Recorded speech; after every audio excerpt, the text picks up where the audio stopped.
If there is one habit that has changed my work life, it is boundaries. Now, it's not exactly the way that you think. I'm not saying that so and so brought up this topic and I put up a boundary. I'm saying that when I'm asked to contribute resources, I want to do it in a really clean and refined way. I do not want to contribute my raw energy. Now, if that does not immediately make sense to you, you are in for a treat. Hello. I've spent some time working with people and organizations that are so giving that it strains the business or it strains the people. And it's not really necessary. And I recently came up with a little graphic that kind of shows the difference between planning a system that is designed to be very self contained, very self supporting, almost effortlessly sustainable.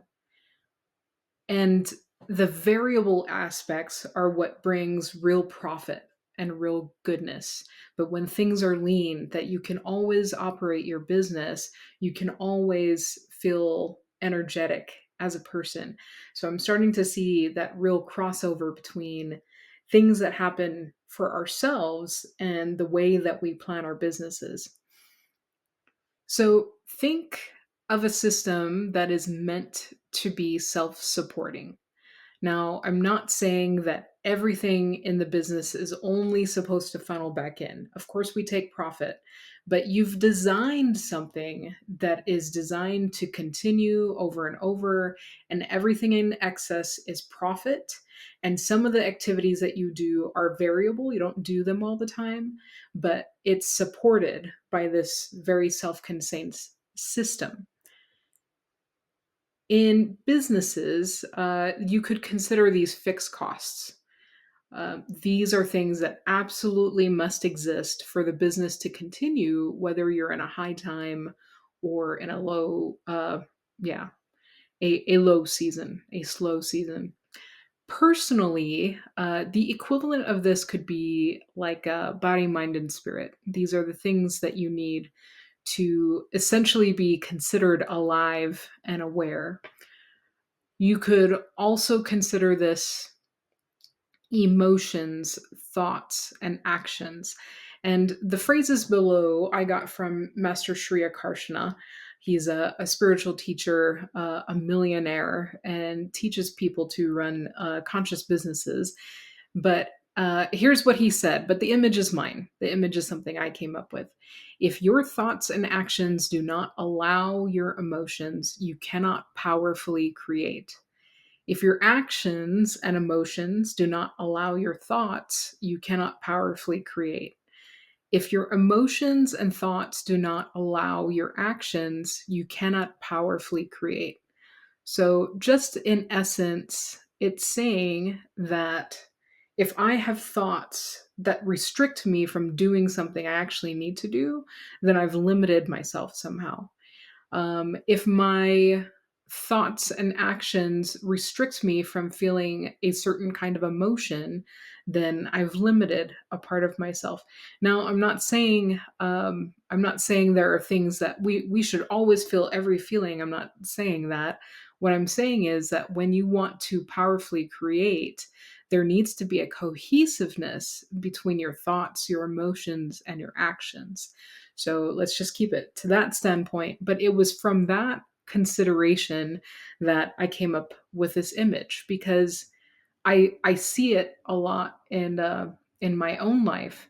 If things need to be balanced, they need to feed each other. And when I don't feed a piece of it, then I am suffering because I've not allowed that flow. But when it comes to business, I started to see it a little differently. Now, you could insert anything. I'm just using this as a representation of a closed system. But what happens is when you are asked to donate a bit of energy, a bit of resources, a bit of flow outside of a closed system, one of the nodes is instantly going to feel the loss. And over time, the entire system is going to be operating with fewer resources because things are not flowing the way that you expect it. It's been asked to go elsewhere. Now, the indicator that this is happening is you're requiring more downtime, or people seem to constantly be in emergency mode, but there's no discernible emergency happening. So that's an indicator that resources are being diverted somewhere it wasn't expected to be diverted. In our personal lives, it could feel like someone said, "Hey, I need some help." And so you donated energy that was meant for your closed system somewhere else. And that's where it begins. But now you have a node that is saying, "Hey, I need some help." And you ask for help. And you know what happens? We're not always in a place where we feel comfortable donating assistance to others, or letting people know that we need help. But what happens when you actually ask for help? Help arrives. And when you I mean, I'm this kind of person where it is difficult to ask for help, and there's a whole slew of reasons why that I won't share with you right now. But that first time that I say, "Okay, I need some help," and the help arrives, I'm like, "Oh, okay. I can ask for help." And I'm saying that you should ask for help. If you need help, you should ask. But let's remember that this conversation is about the closed loop, where there's something that was mine, and if I donate away, then I need to ask for help. Even if you were in a situation where everything that was supposed to be self-contained is, there are also going to be times that we ask for help, and I'm going to get to that a little later in this chat. But when you ask for help and you get it, and you have donated some of your energy away, you feel that relief in your system. However, if this continues over time, you could sense some issues because we're Americans. And we don't just do things once. We just say, "Okay, that worked. Let me do it some more." Let me do it to a higher degree. I'm going to give more because the more I give, the more I receive. These are true statements, but when we enact them in a way that affects what was always supposed to be self-contained, we find something that works, but it was never designed to be that way. So now we get into some other issues. I'm gonna say a word. It for some of you, it may be triggery, but I'm just gonna call it this. When we continue like this, like I've depicted on the screen, you could call this codependency, because what is happening is not only do you have needs, others have needs. And so they have needs and I have needs. And if we keep swapping, this energy, sometimes I'll be high and you'll be low, and then I'll give to you, and we'll, just kind of rotate and trade spaces, that keeps everyone in the same place. And it's not advisable. Sometimes people try to make it sound better and call it being a part of a community. This is what it is. You know, you give, and then when you need, someone else will give, and then we'll just do that. And I see where this comes from, and it's very sweet, and it's so full of love. But if there is a better way, would you like to know about it? Because the truth of the matter is, whether we're talking about your businesses or we're talking about you personally, if outside support does not arrive, will you suffer significantly? If the answer is yes, this entire situation is not sustainable, and I don't advise it. So, what do you do then? How can you get from this state to something that is seemingly more simple and should be achievable. How do you get there? Because when you become that person that has that bulletproof boundary on what was needed to be self-sustained. Remember, again, I'm talking about what was always meant to stay within a contained system. There are always going to be extras, and from that abundance we can give. But if we're in a place of depletion, how do we get from depletion to, okay, I have what was always needed, and I do not give away what is needed to sustain this system? If you can keep your closed system a self-sustained system, that system will always continue to perform. Now, when we think about it in our businesses, it can seem, you might say, how do I put it? You might say, well, it's tricky because we have busy seasons and we have slow seasons. So I may take in one season and provide for another. So let's just call this sacrifices because that's the way it feels in a lot of our businesses. Back in 2008, the economic downturn, some would call it the Great Depression or the Great, yeah, there was a word. It's not coming to mind, so I'm just going to let it slide.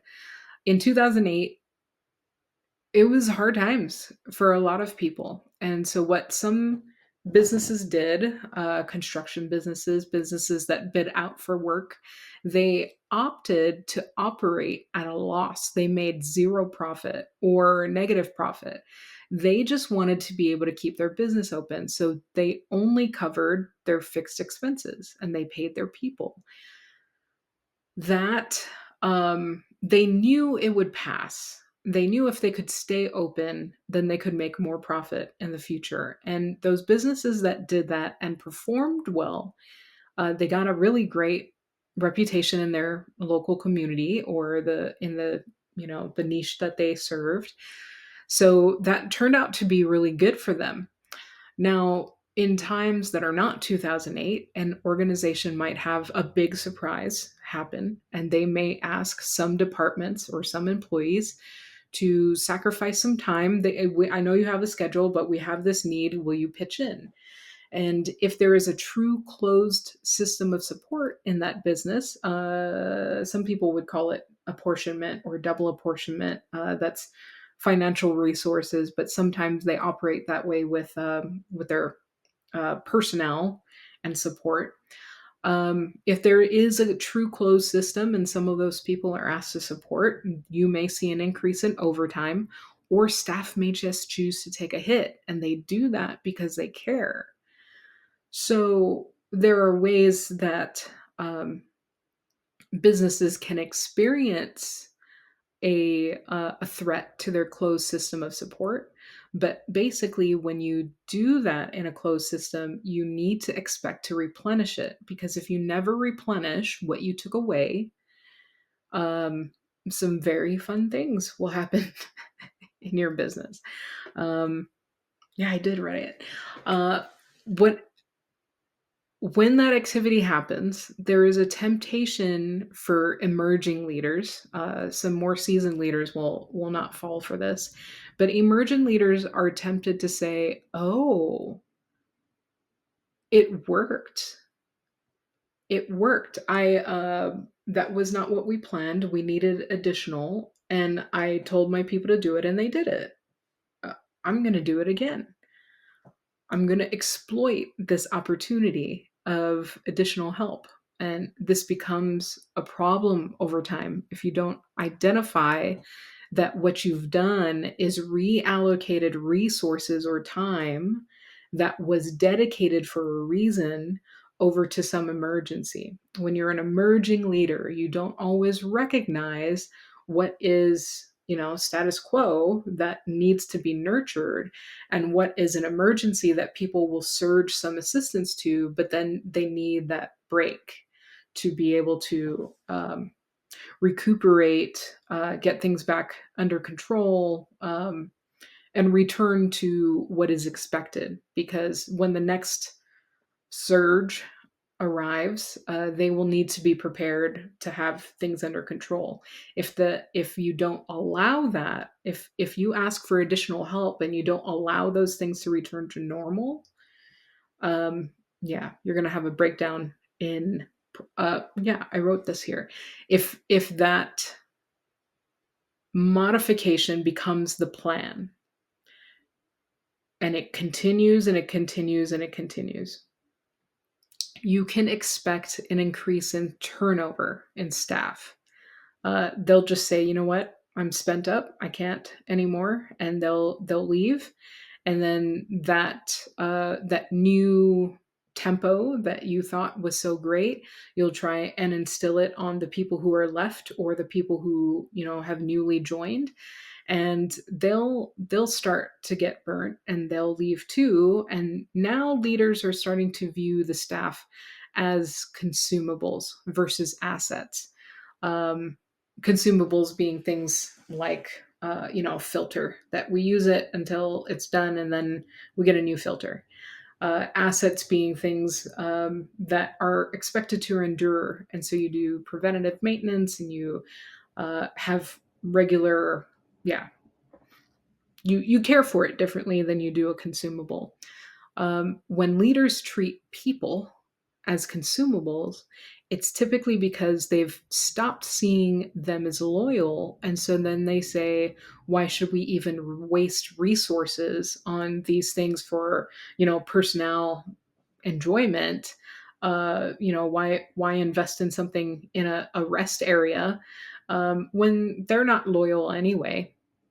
But you started it, leader. But then the step after that is that management starts to say, the only way we're going to get this job done is if I've got my thumb on them all the time.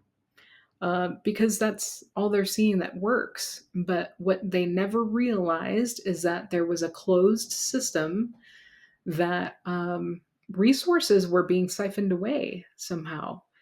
There was a plan, and that plan used to work. And then there was an emergency, and we made an adjustment, and it worked. So then we said, here's an efficiency. Let's do it all the time. You started it, leaders.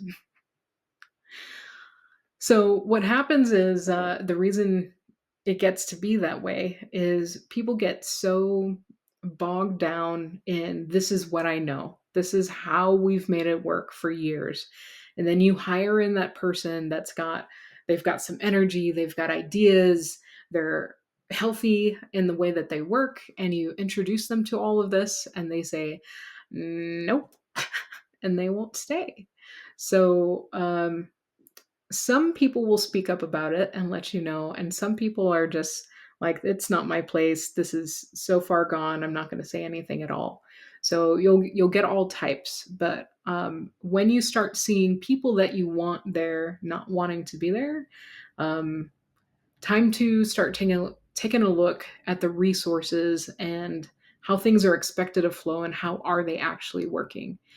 Because when you do take the time to say, okay, we were not doing it the way that we expected. I actually want my business to operate this way. I actually want my life to operate this way. When you can say, okay, these are the actual closed system items. These are always going to be there, and I know when they're always there, it will serve the rest of the organization. Or when all of these things are here, I will always be able to live the life that I need to. And when there's excess, there's excess.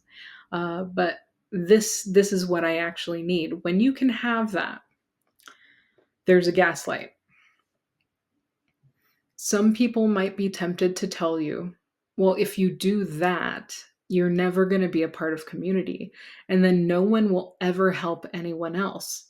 Now, I don't actually think that's true. I see that comes from a very good place because they know how things operate up until now, but it's not entirely true. When you can have that closed system boundary, then everything that is working as it ought to, everything together can go and support.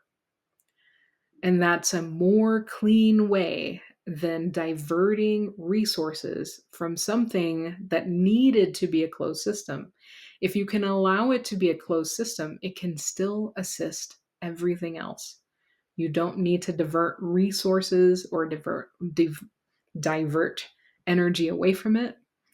In fact, when you can have multiple departments or you have multiple people that are operating in that way, how much cleaner is that? That's so much better.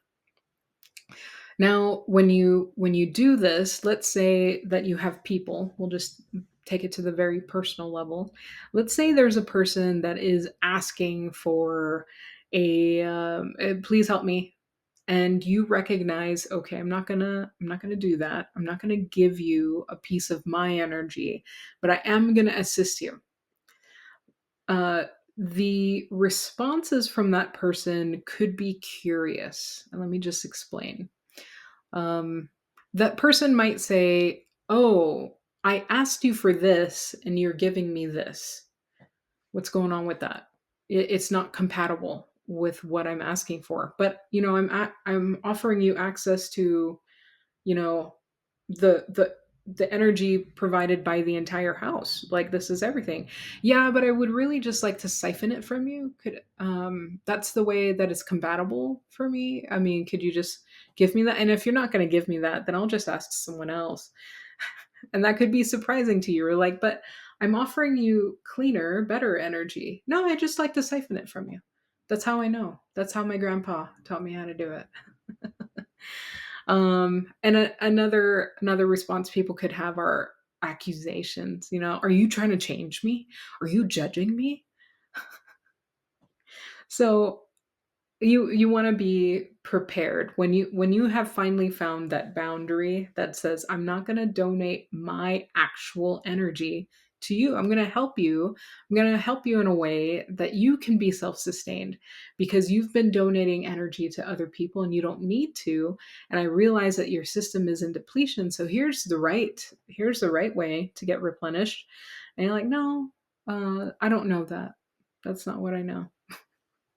So it can get, just be prepared to encounter some of that. But there's one more thing that might happen. You might try to help someone in that situation find their own boundaries. And then what you find is their entire community comes after you. We're all in this together. This in this community, sometimes we give and sometimes we take, and we all do this together. And then that other community that says, but there's a different way, there's a healthier way. Now you've got a decision to make. How do we help each other see a different way? We can do it. We can do it. It just takes a little bit of thought. And this is not something I'm going to go into in depth, but something I really hope you will consider. Because when we can get to that place that recognizes we've found a group of people that have a healthy way of participating with their own energy, or have a healthy way of operating their businesses. When we recognize, oh, we have some fellow community members that haven't figured this out, we want to help them. But now there's a question of, what do we do with the people who are learning? They haven't figured it all out. They figured out some of it, but they're still kind of in between. What kind of tolerance will we have with that? Will we look at that person and say, okay, you cleaned up half of your stuff, but you're still operating in the old mode a little bit. So you're still operating with a little bit of system loss. It feels better to you because it's not like what it felt like before, but you're still in transition. Will we allow them to work alongside us? Will we tell them, you need to do this perfectly before you can participate? Can we have a little bit of tolerance, a little bit of grace for the strides that they're making? Will we be present enough to see that? I want to leave you with that, because when we're in that stage of we're doing some of it and not all of it, there can be some frustration with people, and just recognizing that we're all on a path can be really helpful. So, my name is Kirale. I help leaders avoid burnout by bringing smoothness during times of change. I love working with businesses that are experiencing change. Either you're planning it, you're in the middle of it, or you're trying to sustain it. And in each of those stages, there are different hurdles that you're going through. And it is my pleasure to use my experience, my expertise to help you with that. And sometimes that means helping you as an individual.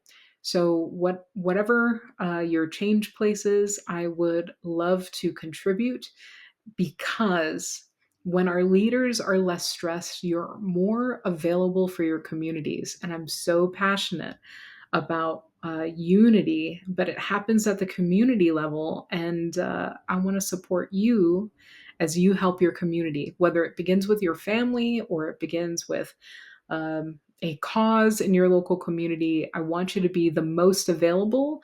But when you're stressed in your business, the availability to contribute is limited, and we all lose when you are stressed.